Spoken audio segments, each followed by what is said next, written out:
O Evangelho segundo o Espiritismo. Capítulo 1. Não vim destruir a lei. As três revelações, Moisés, Cristo, o Espiritismo, aliança da ciência e da religião, instruções dos Espíritos, a nova era. 1. Não pensem que tenham vindo para destruir a lei ou os profetas. Não vim para destruí-los, mas cumpri-los. Pois em verdade lhes digo que o céu e a terra não passarão, sem que tudo o que está na lei se cumpra perfeitamente, até mesmo no único J e um único ponto. São Mateus, capítulo 5, versículo 17 e 18. Moisés. Há duas partes distintas na lei mosaica. A lei de Deus, promulgada no Monte Sinai, e a lei civil ou disciplinar, estabelecida por Moisés. Uma é invariável à outra, adequada aos costumes e ao caráter do povo, se modifica com o tempo. A lei de Deus está formulada nos 10 mandamentos seguintes.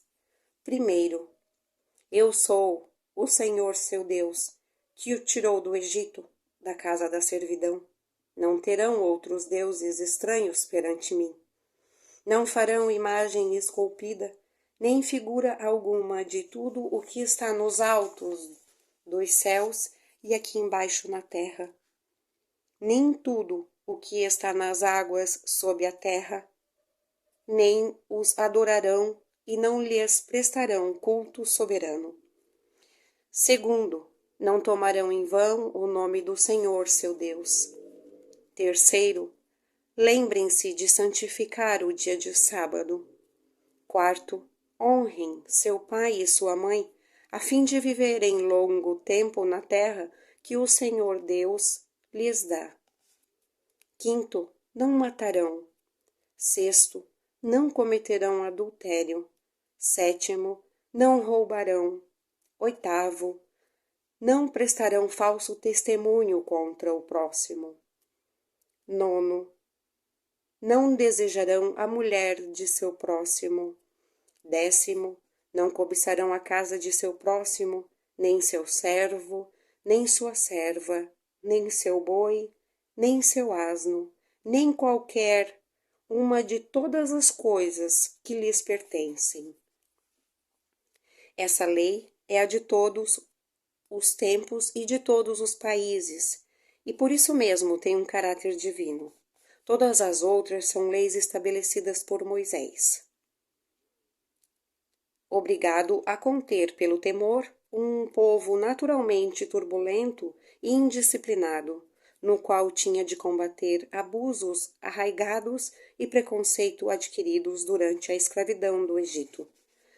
Para conferir autoridade às leis, teve de lhes atribuir uma origem divina, assim como o fizeram todos os legisladores dos povos primitivos.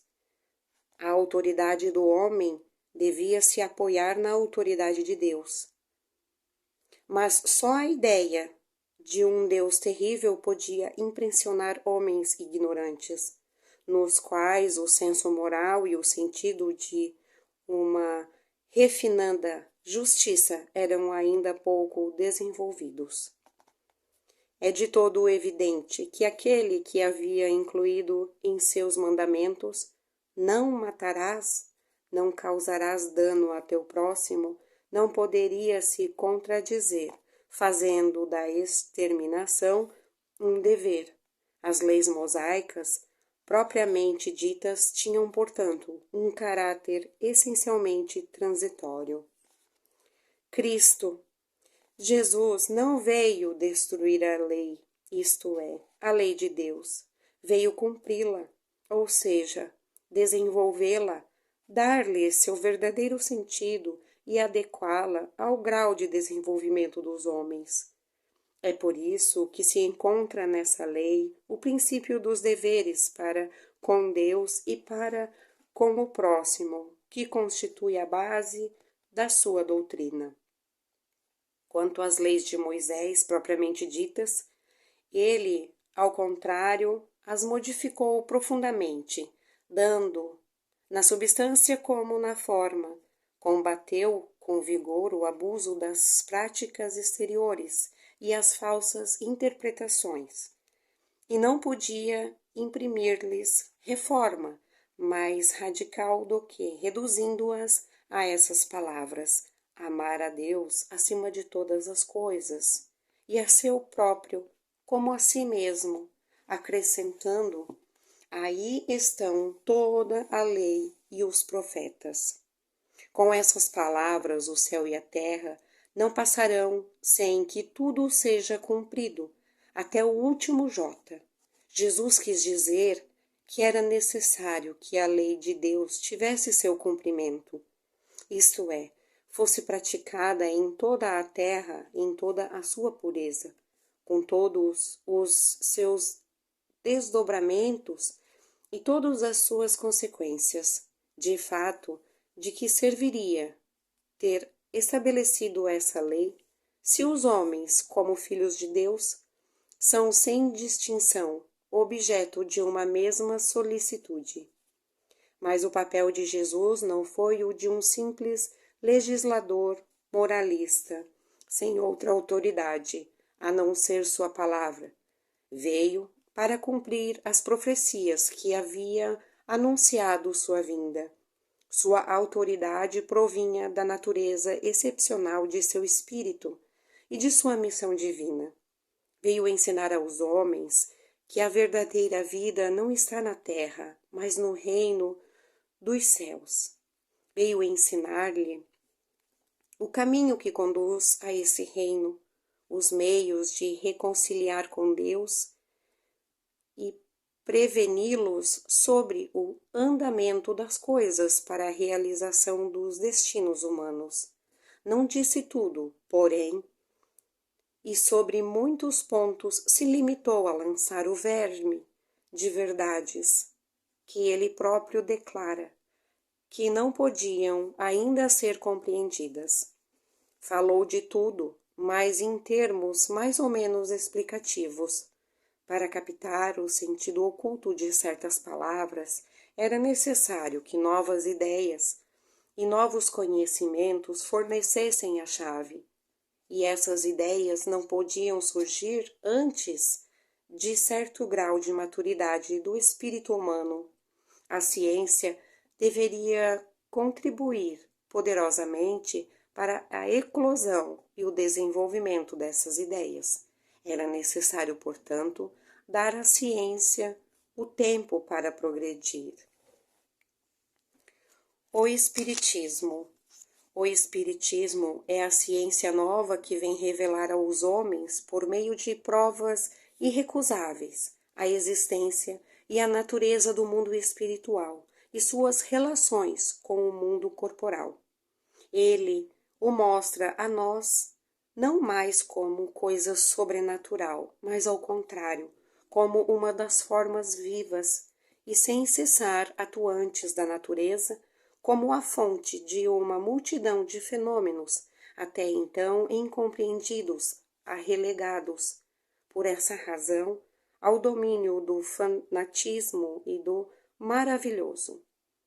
A essas relações é que Cristo alude em muitas circunstâncias, e é por isso que muitas coisas que disse permanecem ininteligíveis ou falsamente interpretadas.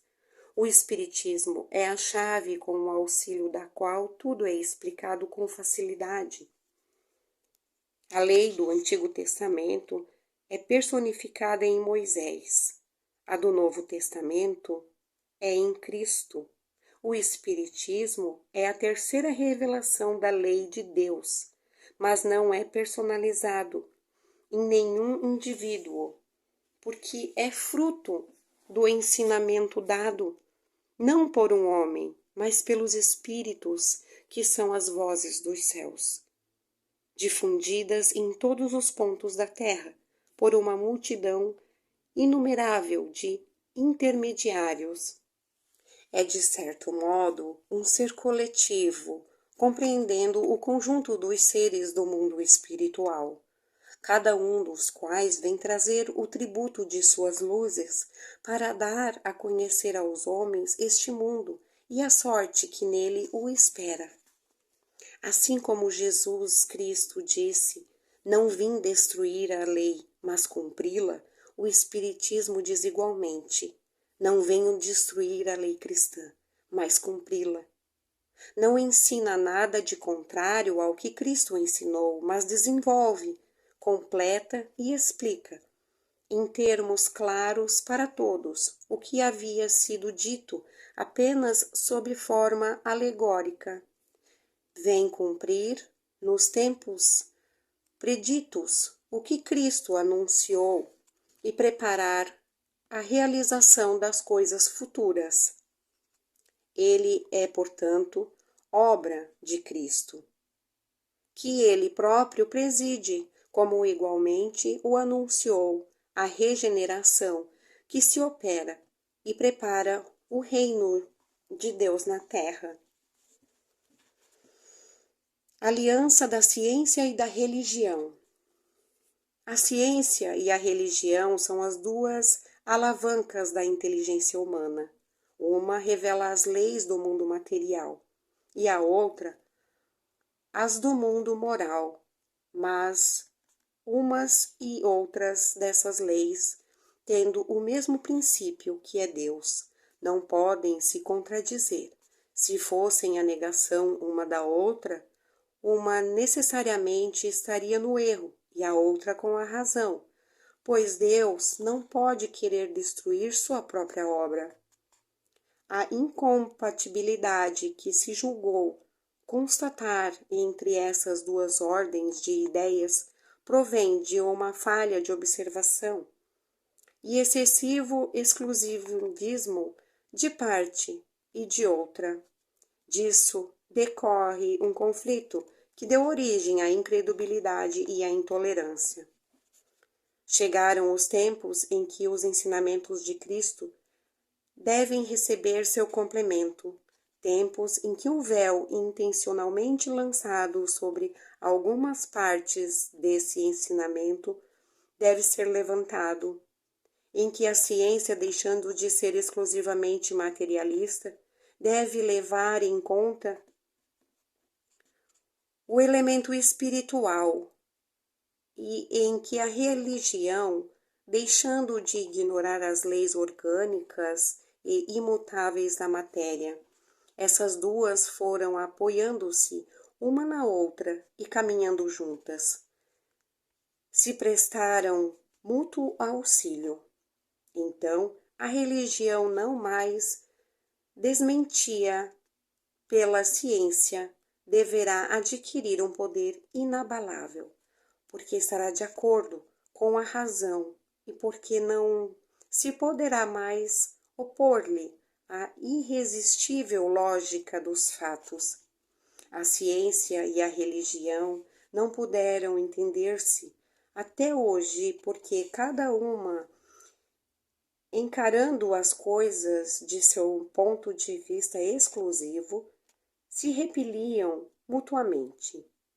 Era necessário algo que preenchesse o vazio que as separava, um traço de união que as aproximasse. Esse traço de união está no conhecimento das leis que regem o mundo espiritual e suas relações com o mundo corporal. Leis tão imutáveis quanto as que regem o movimento dos astros e a ciência dos seres. Uma vez constatadas essas relações pela experiência, uma nova luz se fez.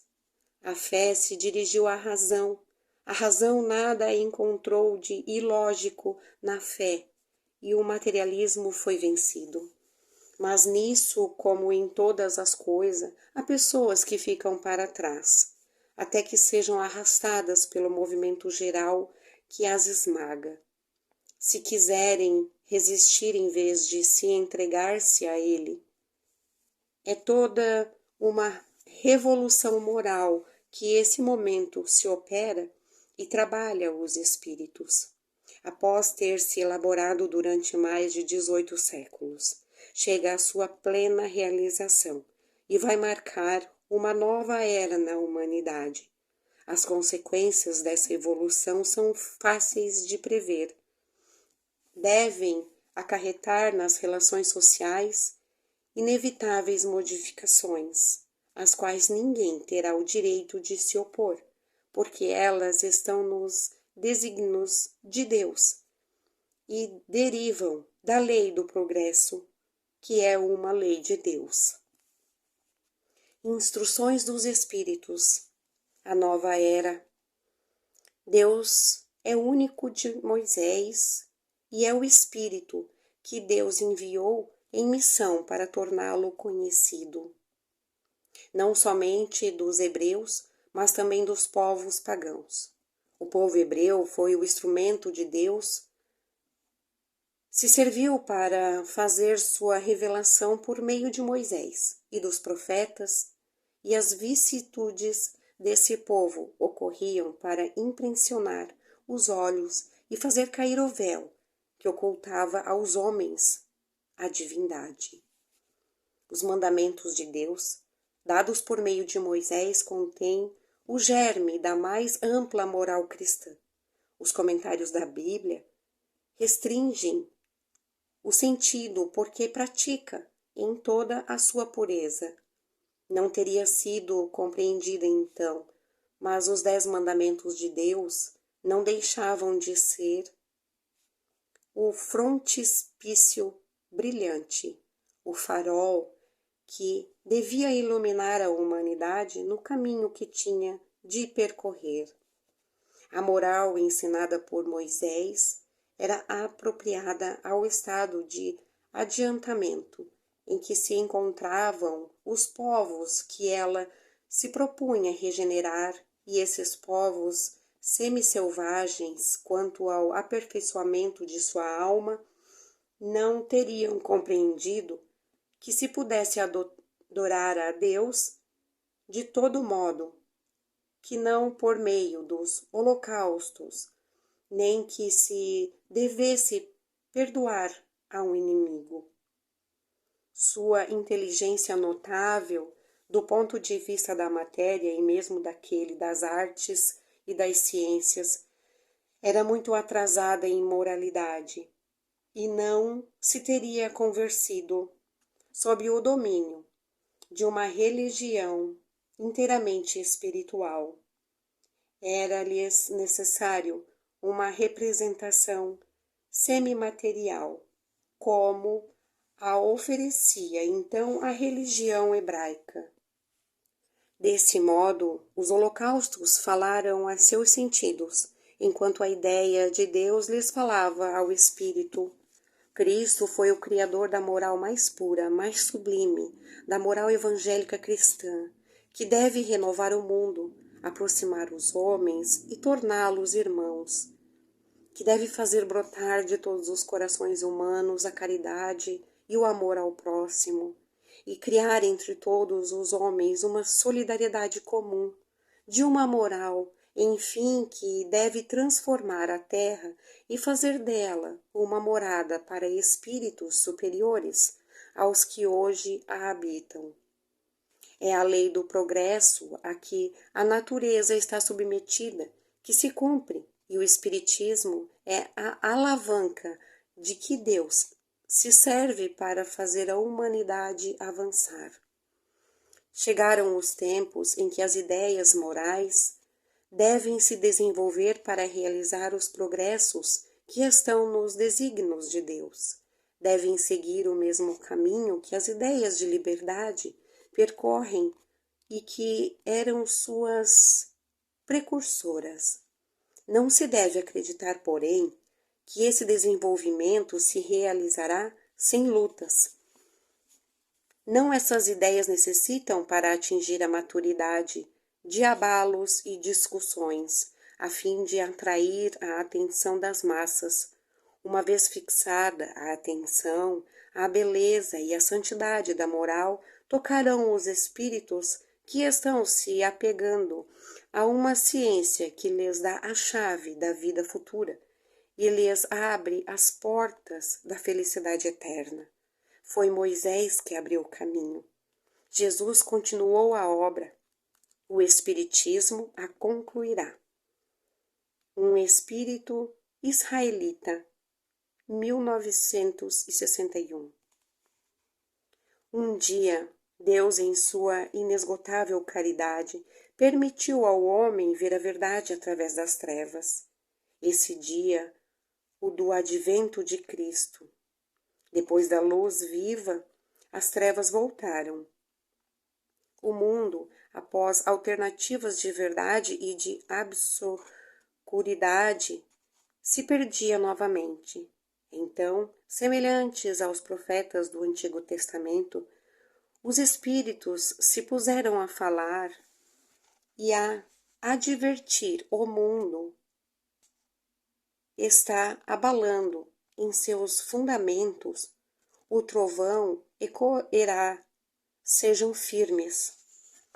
O Espiritismo é de ordem divina, porquanto se baseia nas próprias leis da natureza, e creiam realmente que tudo o que é de ordem divina tem grande e útil objetivo. Seu mundo se perdia, a ciência, desenvolvida à custa do que é de ordem moral. Tudo em vocês levava ao bem-estar material, redundava em proveito do espírito das trevas.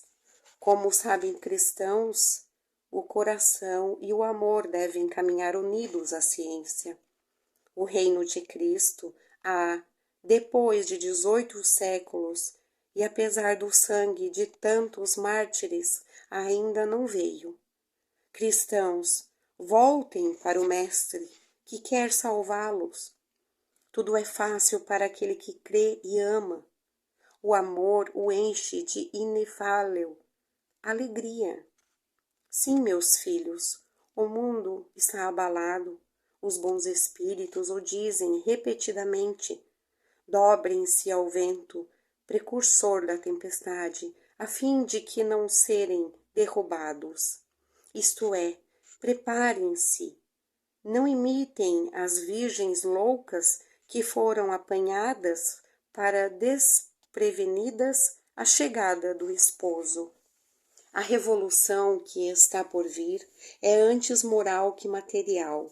Os grandes espíritos mensageiros divinos sopram a fé, para que vocês todos, obreiros esclarecidos e ardorosos, façam ouvir sua humilde voz, pois vocês são o grão de areia, mas sem grãos de areia não havia montanhas. Assim, pois, que estas palavras somos pequenos, não tenham mais sentido para vocês. A cada um sua missão, a cada um seu trabalho. A formiga não constrói o edifício de sua república e imperceptível animálculos não elevam continentes. A nova cruzada começou. Apóstolos da paz universal e não de uma guerra. São Bernardos modernos. Olhem e vão adiante. A lei dos mundos é a lei do progresso. Santo Agostinho é um dos maiores divulgadores do Espiritismo. Ele se manifesta em toda parte. Encontramos a razão disso na vida desse grande filósofo cristão. Ele pertence a essa vigorosa falange dos padres da Igreja, aos quais a cristandade deve seus mais sólidos fundamentos. Como muitos outros, ele foi arrancado do paganismo, melhor da impiedade mais profunda, pelo brilho da verdade. Quando entregue a seus excessos, sentiu em sua alma essa vibração estranha que o fez voltar a si e lhe fez compreender que a felicidade estava em outro local e não nos prazeres enervantes e fugitivos. Quanto, enfim, em seu caminho de Damasco, Também ouviu a santa voz que lhe chamava: Saulo, Saulo, por que não me persegues? Exclamou: meu Deus, perdoa-me. Creio, sou cristão. E desde então se tornou um dos mais firmes sustentáculos do Evangelho. Pôde-se ler nas notáveis confissões que esse eminente espírito nos deixou as palavras, ao mesmo tempo caracterizadas e profetizadas, que proferiu depois de ter perdido Santa Mônica. Estou convencido de que minha mãe voltará a me visitar e dar conselhos, revelando-me o que nos espera na vida futura. Que ensinamento nestas palavras e que previsão brilhante da futura doutrina. É por isso que hoje, vendo chegada a hora da divulgação da verdade, que ele tinha prescindido outrora, se constituiu seu ardoroso propagador e, por assim dizer, se multiplica para responder a todos aqueles que o chamam. Erasto, discípulo de São Paulo, Paris, 1863. Nota: Santo Agostinho virá, pois, demolir o que edificou? Certamente que não, mas como tantos outros, ele vê com os olhos do Espírito o que não via com os olhos de um homem. Sua alma liberta estreve novas claridades.